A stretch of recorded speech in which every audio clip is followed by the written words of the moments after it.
3. Hi friends, welcome to Yummy சமையல்.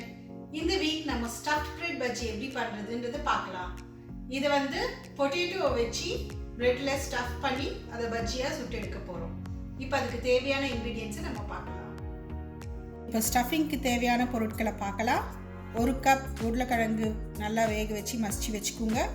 1/4 cup பொடியாக நறுக்கின வெங்காயம், 1 ஸ்பூன் இஞ்சி பூண்டு பேஸ்ட், 3 பச்சை மிளகா பொடியாக நறுக்கினது, 1/2 spoon Kashmiri chilli powder, 1/2 spoon தனியா powder, 1/4 spoon garam masala powder, 1/2 spoon உப்புத்தூள், 1/2 spoon மஞ்சத்தூள், கொஞ்சம் கொத்தமல்லி, 2 ஸ்பூன் ஆயில்.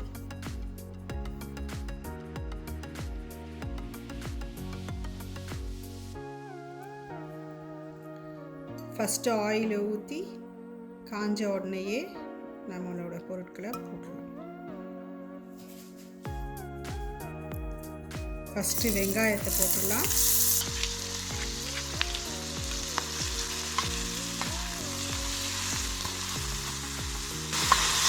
அது கூட பச்சை மிளகாவும் இஞ்சி பூண்டு பேஸ்ட்டையும் போட்டுக்கிறேன்.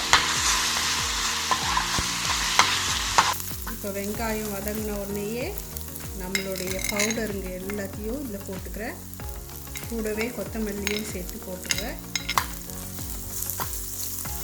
இப்போ லோவில் தீய வச்சுக்கோங்க.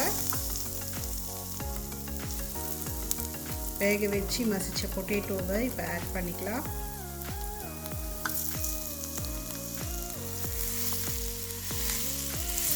இதை நல்லா மசிச்சுக்கோங்க.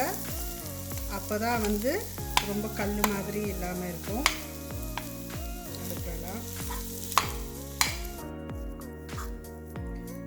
இப்போ நம்மளோட பொட்டேட்டோவை நல்லா ஸ்மாஷ் பண்ணி எல்லா மசாலா எல்லா இதுவும் ஒன்றா சேர்கிற மாதிரி பண்ணிக்கிட்டோம். இந்த மாதிரி நல்லா ஸ்மாஷ் பண்ணுறதுனால அது ப்ரெட்டில் ஸ்ப்ரெட் பண்ணும்போது ஈஸியாக இருக்கும். இப்போ அடுத்து பஜ்ஜி எப்படி பண்ணுறதுன்றதை பார்க்கலாம். இப்போ நம்ம பஜ்ஜி பண்ணுறதுக்கு தேவையான பொருட்களை பார்க்கலாம். 1 கப் கடலை மாவு, 1/2 கப் அரிசி மாவு, 1/2 ஸ்பூன் உப்பு, 1 spoon Kashmiri chilli powder, 1/4 spoon ஓமம் பொடியாக்கிக்குங்க, 1/4 spoon baking soda, bread slices, மாவு பிசையறதுக்கு தேவையான அளவுக்கு தண்ணி.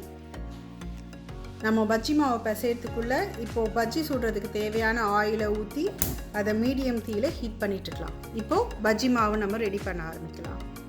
இப்போ நம்ம பஜ்ஜி மாவு பண்ணுறதுக்கு தேவையான பொருட்கள் எல்லாத்தையுமே ஒன்றா போட்டுடலாம்.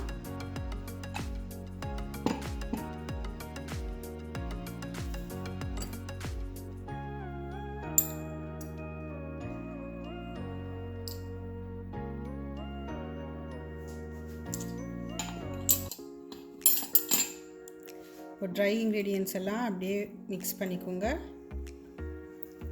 இப்போது அதுக்கு தேவையான அளவு தண்ணியை ஊற்றி மிக்ஸ் பண்ணிக்கலாம். பாருங்கள் மாவு எவ்வளோ நல்லா ஸ்மூத்தாக வந்திருக்கு. 1/2 கப் மாவு டோட்டலாக இருக்கிறதுக்கு 1/2 கப் தண்ணி ஊற்றிருக்கேன். இப்போ நம்ம ப்ரெட்டை வந்து ஸ்டஃப் பண்ணி வச்சுக்கலாம்.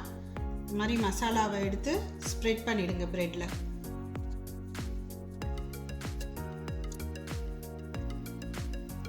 இந்த மாதிரி ஸ்ப்ரெட் பண்ணதுக்கப்புறம் இன்னொரு ப்ரெட் அதுக்கு மேலே வச்சுட்டு ப்ரெஸ் பண்ணிவிட்டு அதை 4ஆக கட் பண்ணிடுங்க.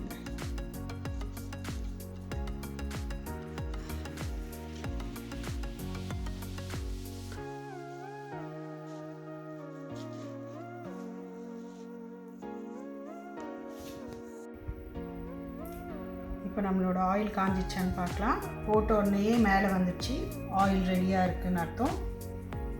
இப்போ நம்ம ப்ரெட் ஸ்டஃபிங்கை இந்த மாதிரி ஃபுல்லாக வச்சு டிப் பண்ணி எடுத்துடலாம்.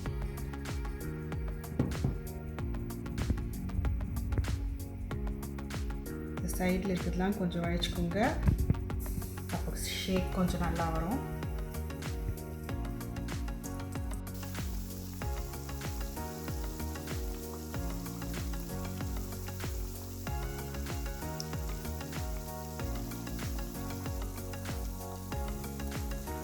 பஜ்ஜியை திருப்பி போட்டுக்கோங்க. அப்போ தான் 2 சைட்லேயும் நல்லா செவந்துக்கும். இந்த ஆயிலெலாம் வந்து இன்னும் கொஞ்சம் நல்லா அடங்குற வரைக்கும் வெயிட் பண்ணணும். அப்போ தான் பஜ்ஜி வெந்துருச்சுன்னு அர்த்தம். இப்போ பாருங்கள், அதில் இருந்த பபிள்ஸ் எல்லாம் நல்லா கம்மியாயிடுச்சு. பஜ்ஜியும் கொஞ்சம் நல்லா செவந்து வந்துருச்சு. இப்படி இருக்குதுன்னா அது ரெடி ஆயிடுச்சுன்னு அர்த்தம். உங்களுக்கு இன்னும் கூட கொஞ்சம் செவுக்கணும் அப்படின்னா வந்து இன்னும் கொஞ்சம் நேரம் வெயிட் பண்ணலாம். இல்லைன்னா இதுவே ரெடி.